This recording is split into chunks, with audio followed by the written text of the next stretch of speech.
네, 안녕하십니까. 방금 소개받은 수필가 장민숙입니다.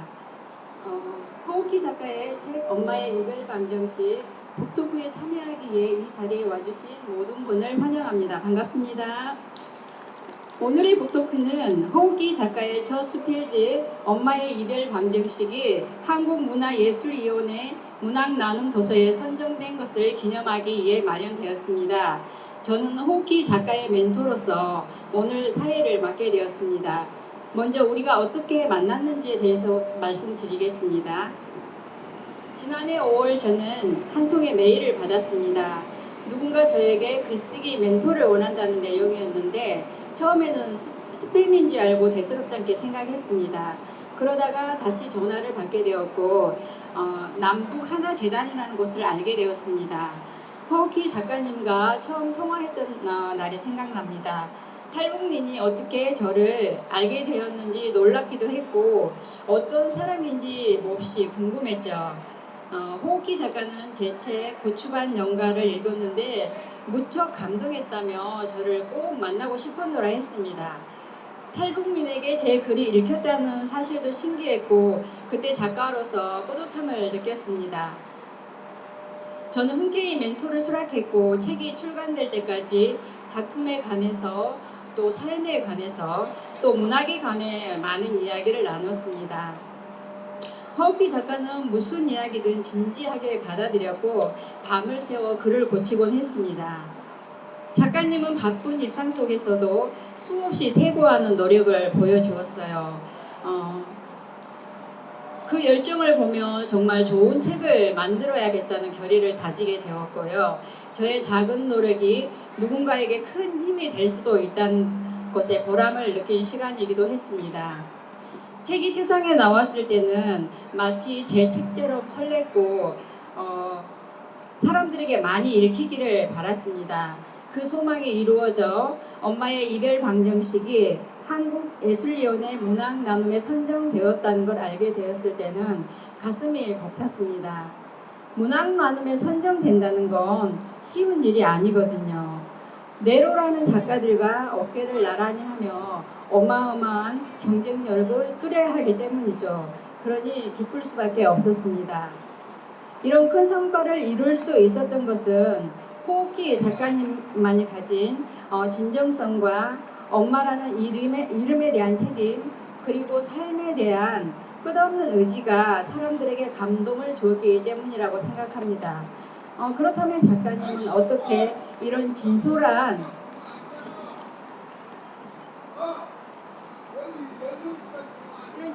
이야기를 한 권의 책에 담을 수 있었을까요? 오늘 북토크를 통해 그 모든 걸 알아보도록 하겠습니다. 자, 이제 본격적으로 허옥희 작가와 함께하는 엄마의 이별 방정식 북토크를 시작하겠습니다. 북토크는 크게 두 가지 방향에서 진행됩니다. 작가를 응원하는 자리인 만큼 책에 관한 이야기로 시작하겠습니다. 탈북 작가가 이 책을 통해 세상에 어떤 이야기를 들려주고 싶었는지 또 책이 가진 의미는 무엇인지를 알아보는 첫 번째 주제는 작품론입니다. 두 번째 주제는 작가론이 되겠습니다. 작가 이전에 어떤 삶을 살았는지 책을 내고 세상의 주목을 받으며 일상에 어떤 변화를 겪었는지 앞으로의 계획은 무엇인지 이야기를 나눠보겠습니다. 세 번째 주제는 독자와의 대화입니다. 여기 오신 분들과 서로 질문하고 대답하는 시간을 갖도록 하겠습니다. 먼저 작품론에 대해 제가 간략하게 정리를 해보았습니다.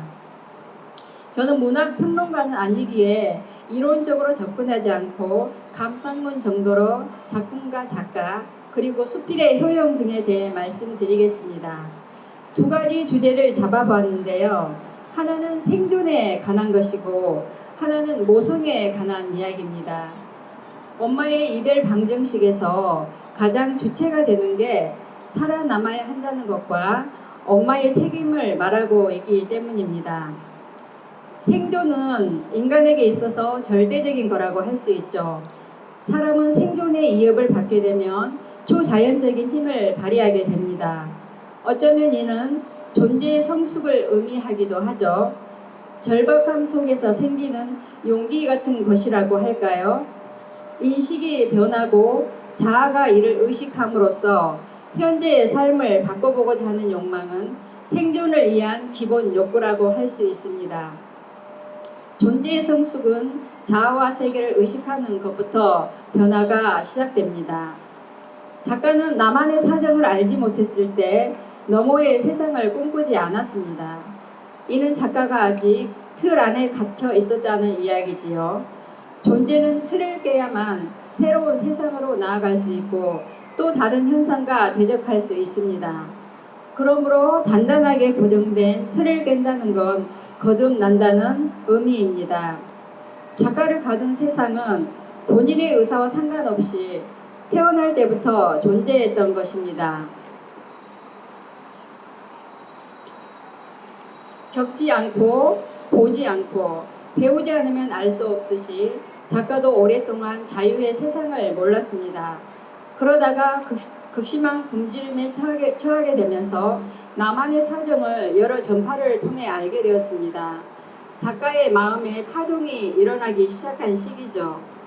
생명을 유지하는 데 필요한 기본적인 식생활을 보장받지 못한 세상에서 인간의 존엄성은 무너지기 마련입니다. 그리고 미래가 없는 삶도 마찬가지입니다. 저는 그런 상황을 절박함이라고 표현하고 싶습니다. 그리 멀지 않는 곳에 상상도 할 수 없는 세상이 존재한다는 사실을 알게 되었을 때 작가의 의식은 변화를 일으킵니다. 당연하게 생각했던 굶주림과 핍박이 극복의 대상으로 인식되면서 목숨을 건 탈북을 시도합니다. 한쪽 남자에게 자신을 팔면서까지 생존을 향한 절박한 상황은 계속 이어질 수밖에 없었죠. 최종 목적지가 대한민국이었기에 작가는 또 한 번의 선택을 합니다. 남한에 정착한 뒤에도 생존을 위한 사투는 끝나지 않았습니다. 경쟁 사회 속에서 어떻게 살아야 하는지를 터득하며 끊임없이 자신의 역량을 키워나가는 의지가 생존을 위한 무기였습니다. 이 모든 걸 뒷받침해 준 건 자유라는 무한한 가능성이었고요. 이처럼 생존의 문제는 작가에게 절망을 안겨주기도 했지만 끝내는 지금의 작가를 만들기도 한 중요한 주제라고 할 수 있겠습니다. 두 번째는 모성에 관한 것입니다. 모성의 힘만큼 강하고 애틋한 감정이 있을까요? 작가는 한 번도 아니고 두 번이나 자식을 두고 떠나야 했습니다. 앞으로의 생사가 어찌 될지 모르는 상황에서 떠날 수밖에 없었을 때 작가의 마음은 이미 만신창이가 되었을 것입니다. 대부분 부모는 자식에게 무조건적인 사랑을 쏟아붓습니다. 자식이 잘못되어도 끝까지 책임지려고 하는 의지를 놓지 않는 게 엄마이기도 합니다. 작가의 가슴을 가장 힘들고 불편하게 했던 것도 두 딸에 대한 감정이었어요. 딸들이 가졌을 상실감과 두려움, 그리움 등을 알면서도 예면할 수밖에 없었던 그 상황에서 태어난 삶을 살기란 쉽지 않았겠죠. 아무리 해명한다 한들 딸들의 마음을 달래주기에는 턱없이 부족했을 것입니다. 어쩌면 모녀 사이에는 보이지 않는 벽이 생겼을 수도 있고요. 그 모든 걸 오롯이 감당했을 작가의 마음을 짐작합니다. 그래서 작가는 더 강하게 세상과 맞닥뜨렸을지도 모릅니다. 당당해져야 한다는 생각으로 자신의 존재 가치를 끌어올리기에 분투한 작가의 삶의 흔적들을 문장 곳곳에서 만날 수 있었습니다. 흔히 모성은 위대하다고들 하는데 저는 그 말 대신 모성은 따뜻하다라고 말하고 싶습니다. 따뜻함이야말로 차가운 모든 것을 녹이는 본질이니까요. 엄마의 이별 방정식은 서사와 상상을 중심으로 쓴 수필입니다. 수필은 교술과 문학의 중간 지점에 위치하죠. 사실만을 기록한다면 교술이 되겠지만 사실의 상상과 작가의 해석을 더하면 문학이 되는 것입니다. 수필은 경험을 바탕으로 작가가 세상을 새롭게 해석한다는 점에서 우리의 삶과 가장 가깝고 밀접한 글쓰기라 할 수 있습니다.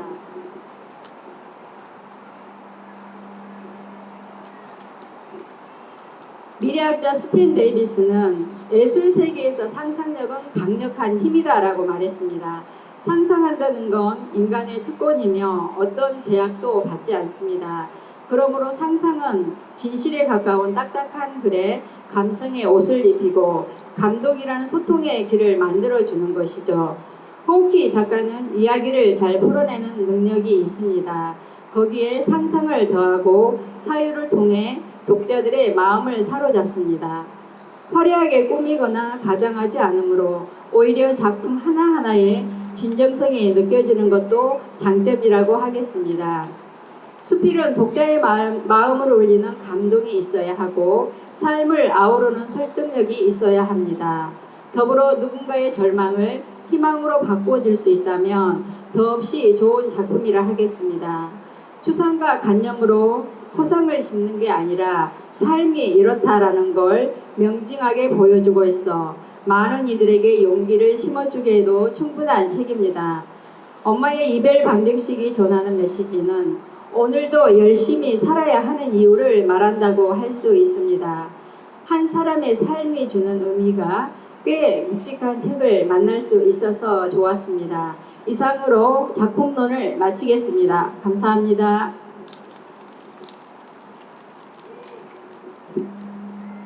네, 다음은 허욱기 작가와의 대담을 시작하겠습니다. 작가님 오래 기다리셨습니다.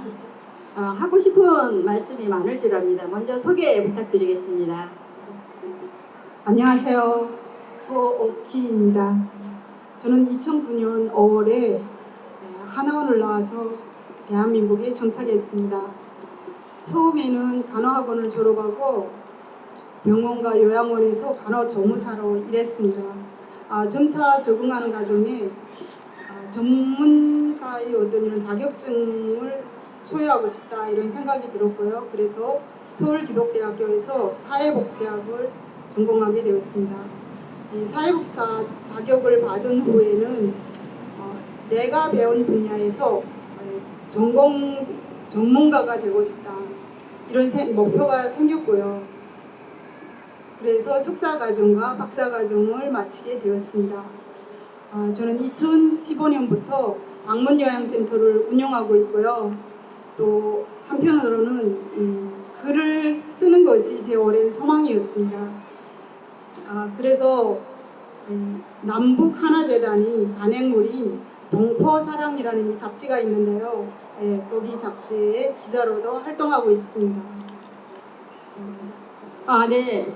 처음에 완전히 다른 환경에서 적응하기도 힘들었을 터인데 박사 과정까지 하셨다니 훌륭하십니다. 늦은 나이에 공부한다는 게 쉽지 않다는 걸 저도 잘 알고 있거든요. 그 과정이 만만치 않았을 거라는 생각이 드네요. 바쁜 와중에도 동포사랑 기자로서 또 좋은 일을 하고 계시니 더욱 믿음이 갑니다. 앞으로도 북한 이탈 주민을 위해 큰 힘이 되어 주셨으면 합니다. 이 책은 작가님의 첫 수필집입니다. 제가 서론에 설명을 좀 드렸지만 작가님께서 정식으로 소개해 주시기 바랍니다. 마음속에 어떤 이런 간직했던 한이라고 할까요? 사실 이걸 풀어보고 싶었습니다. 그래서 제가 겪었던 일, 그런 일들을 좀 그려보면 어떨까 이런 생각을 했고요. 이 책은 북한 이탈 주민들 그리고 특히는 여성들에 관한 책입니다. 원하지 않는 이별을 통해서 상처투성이가 된 아이들과 그리고 우리 엄마들, 그 엄마들이 마음을 대변하는 그런 책을 쓰고 싶었습니다. 그리고 두 번째는 제가 하나원을 나올 때 처음으로 만난 한국분인데요. 접식자에서 봉사를 나와서 운전을 해주신 분이었습니다. 그분이 한국도 살기 바쁜데 왜 북한에서 살지 않고 오느냐 이렇게 말을 했는데 그때 제가 대답을 못했던 것 같습니다. 그래서 또 이 책을 쓰면서 그 물음에 대답을 하고 싶은 그런 마음도 있었습니다. 네, 그렇군요. 엄마의 마음이라는 단어에 뭉클한 감정이 일어납니다. 엄마가 되어본 사람들은 잘 알죠. 엄마가 되기란 참 쉽지만 엄마라는 이름을 지키기는 굉장히 어렵다는 것을요. 이별의 고통을 겪고 있는 분들에게 만남의 기회가 찾아오기를 간절히 소망합니다.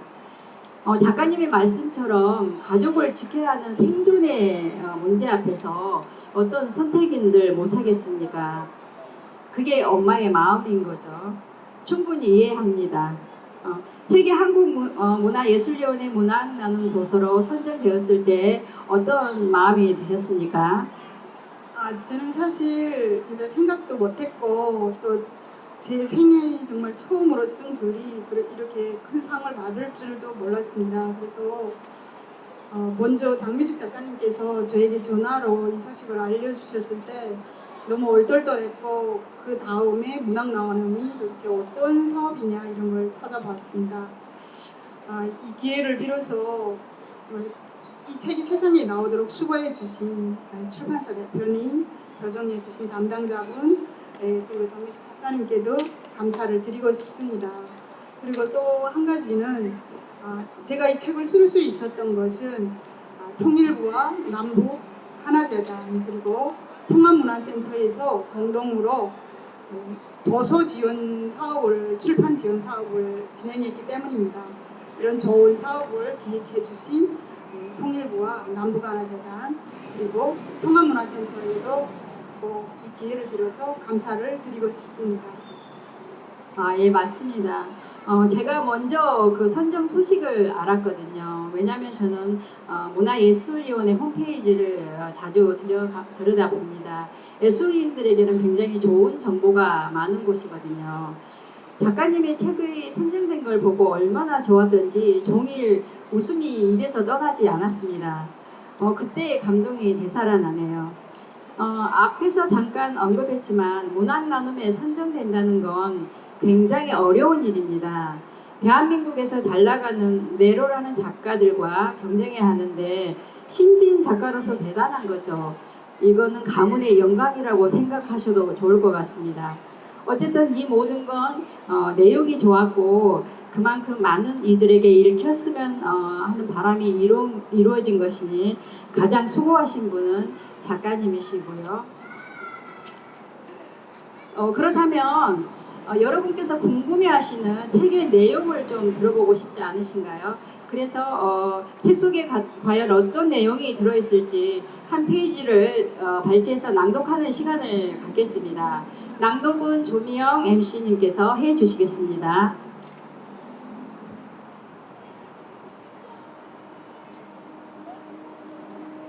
드디어 어두운 저편에서 불빛이 깜빡깜빡 신호를 보내왔다.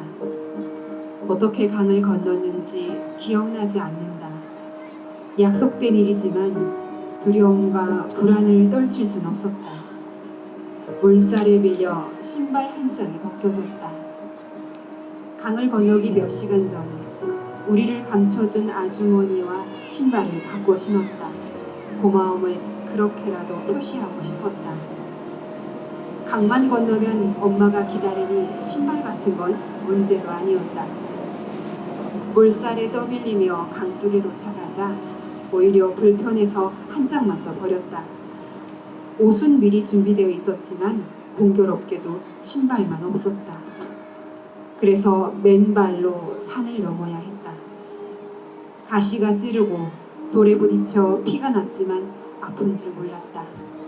어두워 다행이라는 생각만 했을 뿐. 산을 넘어 목적지에 도착할 때까지 가슴이 떨렸다. 그렇게 우리는 엄마와 만났다. 그리고 함께 중국을 가로질렀고 또 한국으로 왔다. 이제 우리는 엄마와 함께 산다. 네. 마치 영화의 한 장면을 보는 것처럼 뭔가 긴장과 긴박함이 느껴지는 내용입니다. 어떤 상황을 담고 있는지 작가님께 이야기를 들어보겠습니다. 네, 저희 딸들이 이 두만강을 넘는 그때 이 상황에 대한 이야기인데요. 사실은 첫날 이 두만강가에서 기다렸지만 이 마중 나온 사람들을 만나지 못했습니다. 그래서 다음 날까지 다시 그 하루 종일 그 두만강가에서 숨어 있어야 됐는데 그때 아이들을 감춰준 그 아주머니 댁에 대한 이야기인데요. 이 집에서 나올 때 저녁이었고 너무 고마웠는데 어떻게 감정을 표현할 그게 없어서 큰애가 나오면서 보니까 이 아주머니가 자기보다 훨씬 낡은 신발을 신고 있더래요. 그래서 신발을 바꿔 신었다고 합니다. 그래서 신발을 바꿔 신었는데 물살이 세니까 이 물을 건너면서 강물을 건너면서 신발 한 짝이 떠내려가 버렸어요. 그래서 다음 한 짝도 이 강둑에 올라서자마자 버렸는데 그 다음 이 중국 경비 처소가 있어서 그 처소를 되돌아와야 했어요. 그걸 되돌려면 산을 넘어야 했고요. 그래서 이 산을 넘는데 너무 가시도 많고 잔돌도 많고 막 이런 상황이었지만 너무 무섭고 떨려서 그걸 의식하지 못했다. 네, 그런 내용입니다. 예, 그때 상황들이 그려지면서 가슴이 조마조마해집니다. 아픔조차 못 느꼈을 정도로 그것을 벗어나고 싶었던 마음이 간절했을 것 같습니다. 이런 이야기를 못 얻을 수는 없죠. 이건 가족의 역사이기도 하니까요. 그렇다면 작가님께서는 글을 쓰게 된 계기가 있을까요? 제가 살면서 문득문득 글을 쓰고 싶은 생각이 들었습니다. 고난 앞에서 제가 너무도 작아질 때 그리고 세상에 정말 저 혼자 남은 것 같은 그런 외로움이 몰려올 때 그럴 때 어떻게든 이 마음속을 표현을 하고 싶었고 그래서 글을 쓰고 싶었던 이런 충동이 일었습니다. 그리고 다른 구체적으로는요. 처음으로 정말 우리 만남이 소원이었고 그래서 다 같이 살게 되었는데 첫 순간이 이런 만남의 한이가 지나가자 아이들과 제가 바라보는 게 서로 다르다는 것을 알았습니다. 그래서 갈등이 생겼는데요. 사실은 제 친구들 중에서도 가정적인 엄마와 자녀 간의 갈등 이런 문제로 고심하는 친구들을 봤습니다. 저는 그게 나의 일이 아니고 내 문제는 아니다. 내 가족은 그렇지 않을 것이다. 이렇게 생각했는데 사실은 그런 순간이 저희 가족들에게도 찾아왔습니다. 그래서 그때 정말 내 마음을 아이들에게 이야기하는 그런 글을 썼으면 좋겠다. 네, 이런 생각을 가지게 되었습니다. 그리고 또 한 가지는요. 제가 그리고 산이 올렸다라는 이런 소설을 읽었는데요. 작가는 이 아프가니스탄 출신으로서 미국에 이민 간 분이십니다. 근데 아프가니스탄 사람들이 전쟁과 고통 속에 사는 모습을 너무도 아름답게 그렸고요. 또 그 책을 읽어보면서 그럼 우리 삶에 대한 우리 북한이 살 주민이 삶에 대한 이야기를 이렇게 아름답게 써주는 그런 책은 없을까 이런 생각을 해보게 되었습니다. 그래서 그 누구도 우리 삶에 대해서 그려주지 않는다면 우리 스스로가 그래야 되지 않을까 이런 생각을 해보게 되었고 그러한 생각들이 작품을 쓰게 만든 원동력이라고 말할 수 있습니다. 예, 당시 작가님의 상황으로서는 뭐 자식들을 보듬어줄 여유가 없었을 것 같습니다.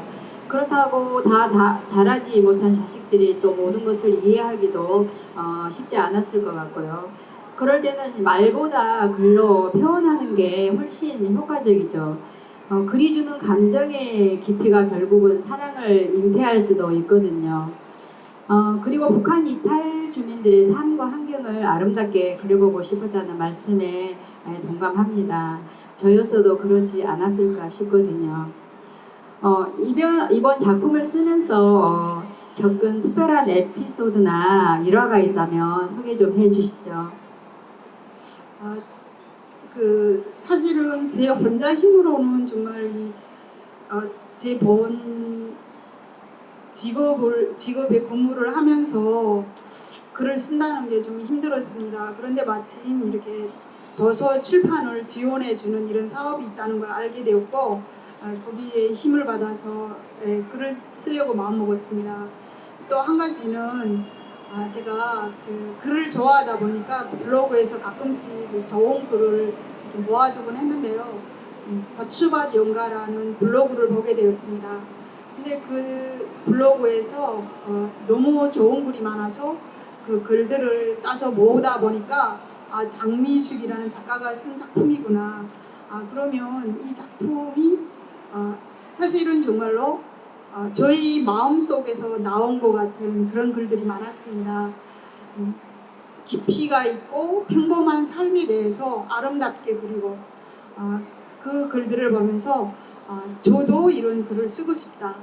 그런 생각이 들었던 것 같습니다. 그래서 사실은 도서 이 출판지원 공모를 하게 되면 심사를 합니다. 그래서 심사할 때 어떤 분이 저한테 너무 평범한 일상에 대한 이야기다 이런 말씀을 하셨는데, 제가 그때 이 거추밭 연가를 실내로 들면서 정말 일평생 농사를 하시고 정말 특이한 어떤 그런 삶이 아닌 평범한 삶을 이렇게 멋진 글로 아름답게 그려낼 수 있으니 저도 그렇지 않을까 이렇게 생각합니다. 이렇게 말씀을 드렸는데 참 제게 영감을 준 책이라고 말할 수 있습니다. 그리고 한 가지 글을 쓰면서 이 에피소드라고 하면 생각나는 게, 제가 이 북한식 사투리가 이 몸에 배어 있어가지고 가끔씩 이 사투리를 많이 씁니다. 그래서 저는 정말 맞는 단어라고 생각을 하고 이깔나무 이렇게 써가지고 작품을 이렇게 마무리해가지고 작가님한테 보여드렸는데 작가님께서 이깔나무라고 고쳐주셨어요. 근데 제가 받아보니까 이건 또 아닌데, 그래서 또 다시 저는 이깔나무라고 고치고 이렇게 막 서너 번씩 그 같은 단어를 가지고 이렇게 그랬던 순간들이 있는 것 같아서 지금 생각해보면 좀 그렇습니다. 합니다.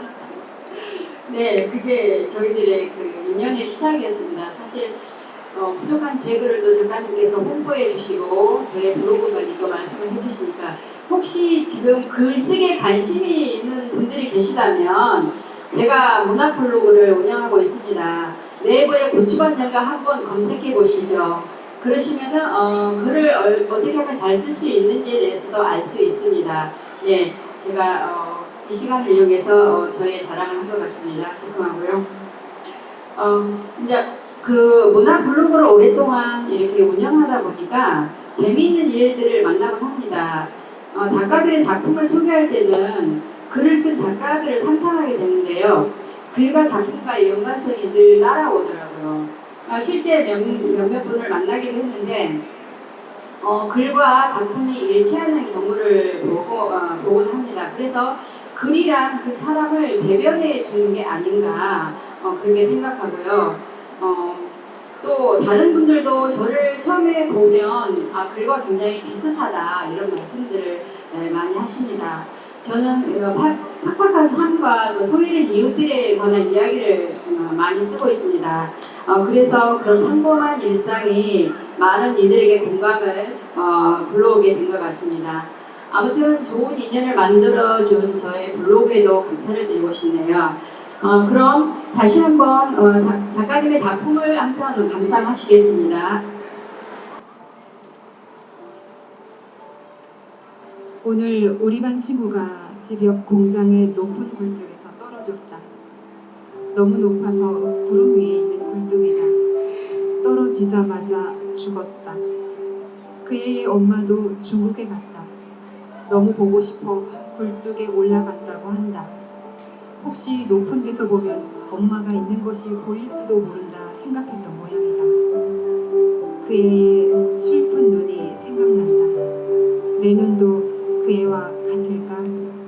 나도 엄마가 보고 싶다. 함께 살던 때가 그립다. 엄마는 나를 꼭 데리러 올 거라 믿는다. 그러나 언제인진 모른다.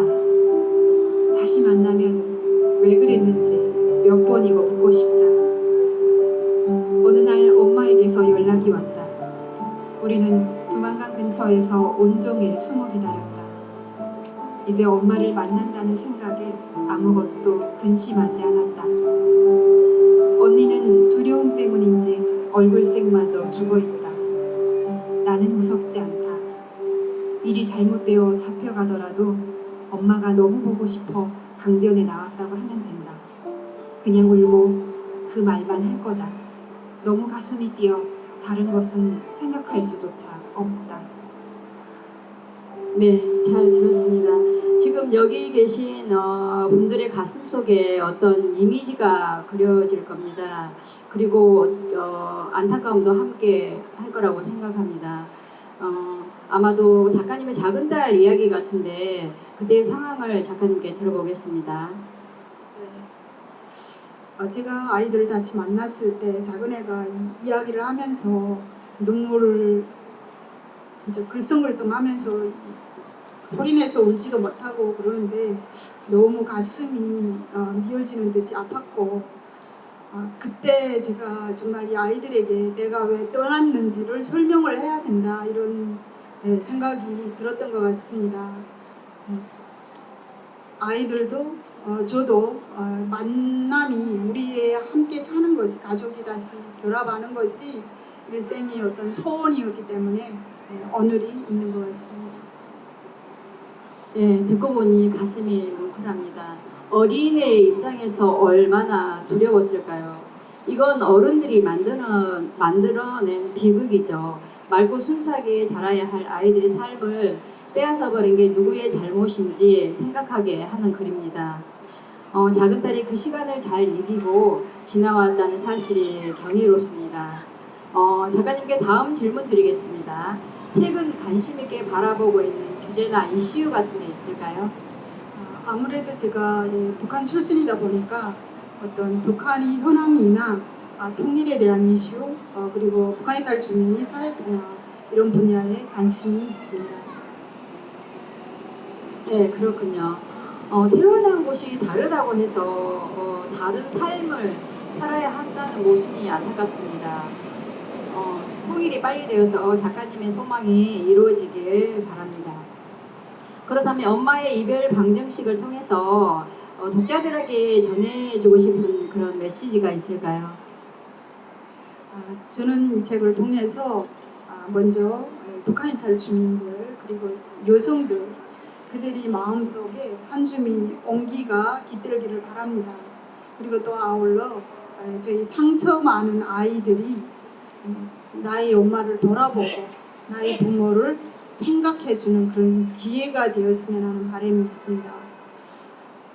그리고 또 여기 모인 여러분들께도 바람이 있다면 북한이 탈주민 억양이 다르고 그리고 화도 좀 잘 내고 짜증도 많고 이런 북한이 탈주민들 그들이 결코 멀리 살지 않고 우리 가까이에 사는 이웃으로서 그들이 가슴 속에 어떤 내면에 깃들어 있는 그런 아픔들을 함께 이해해주고 함께 살아가는 이웃으로서 가까이 지냈으면 하는 그런 바람이 있습니다.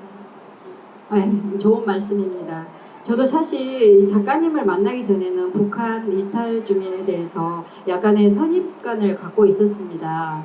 흔히 그 매스컴을 통해서 이제 들은 얘기가 전부였으니까 제대로 알지 못했던 것이죠. 근데 이제는 압니다. 모두가 같은 사람이고 모두가 따뜻한 가슴과 인정을 갖고 있다는 사실을 알게 되었고요. 우리가 서로 어우러져 잘 살아가는 세상이 되기를 소망합니다. 그리고 아이들이 받은 상처도 외면하면 안 되겠다는 생각이 듭니다. 이 기회를 통해 많은 이들이 위로받기를 바라겠습니다. 그럼 이쯤에서 마지막 작품을 또 감상하시겠습니다.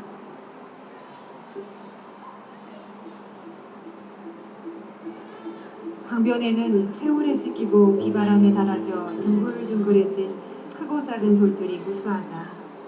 며칠 전 내린 위에 씻긴 탓인지 쓱 손으로 문질러도 먼지 한 점이 없다. 한낮의 햇볕에 달아오른 장알밭에 하얀 천들이 여기저기 널어 펼치고 날리지 않게 내 귀에 주먹만한 돌을 눌러놓았다. 넓은 강변은 이불을 아무리 널어도 좁지 않다. 간혹 바람이 몰려와 마른 쪽을 휘저어 하얀 천이 일어서면 돌을 다시 짓누르고 중간에도 돌 하나를 던져놓는다. 마르기를 기다리며 머리를 감기도 하고 물살을 휘저어 보기도 하며 한나절을 보냈다. 손발을 담근 물에서 올라오는 청량감이 초여름에 익어가는 더위를 쫓는다. 지글지글 태양이 정수리를 뜨겁게 달굴구려 점심때가 지나도 돌아오지 않는 엄마와 나를 찾아 둑길로 자전거를 타고 달려오던 딸의 모습도 눈에 선하다. 귀 기울이면 푸른 들풀이 용단처럼 깔린 뚝길에 날리던 단발머리와 빛나던 눈동자, 할머니를 부르던 목소리가 쟁쟁하다. 눈에 넣어도 아프지 않을 손녀를 사랑스레 바라보던 엄마의 환한 미소가 푸른 하늘 가득히 보인다. 네, 그 작품을 들으면서 이렇게 평화롭고 평안하고 뭔가 아늑한 그런 아름다운 장면이 느껴지지 않습니까? 북한에서도 이런 생활을 했다는 거에 대해서 작가님께 또 그 상황을 들어보겠습니다. 북한이라고 해서 뭐 고통과 슬픔만 있었던 건 아닙니다. 북한에서 살아갈 때에도 어떤 이런 아름다운 추억이 있습니다.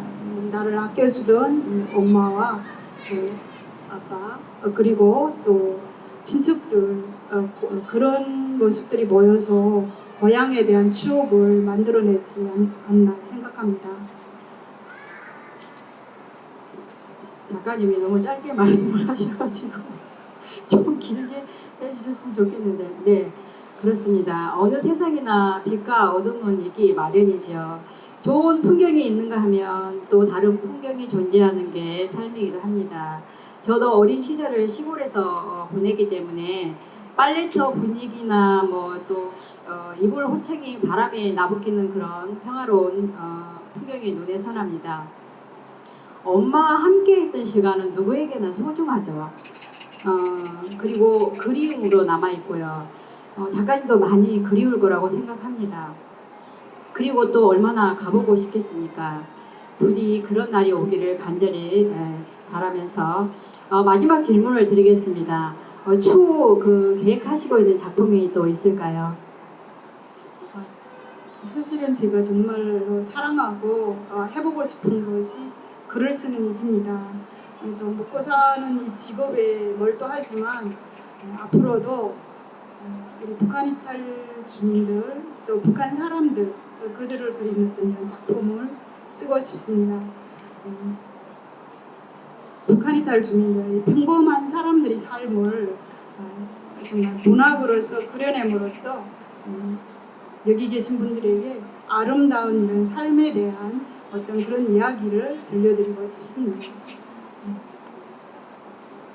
네, 아픔은 아픔을 겪어본 사람만이 안다고 했듯이 서로가 보듬어주고 살아야 할 세상입니다. 힘이 되는 글을 쓴다면 많은 이들에게 용기가 될 거라는 생각이 드네요.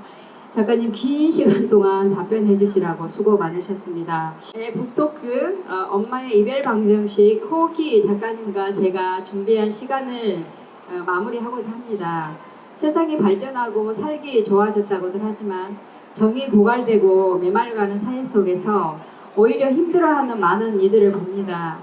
희망을 잃고 비틀거리는 타인이 어느덧 자신의 자화상으로 다가오는 세상입니다.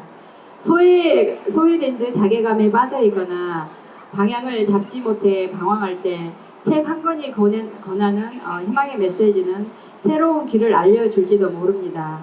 이 가을 삶의 아름다움에 흠뻑 취해보는 것도 좋을 것 같습니다. 이상으로 호기 작가와 작가의 엄마의 이별 방정식 북토크를 마치겠습니다. 긴 시간 함께 해주셔서 감사합니다. 이 시간 이후에 작가님과 가까이서 대화할 기회를 드리겠습니다. 책에 사인을 받고 궁금하신 내용을 물어보시면 되겠습니다. 지금까지 장미숙이었습니다. 감사합니다.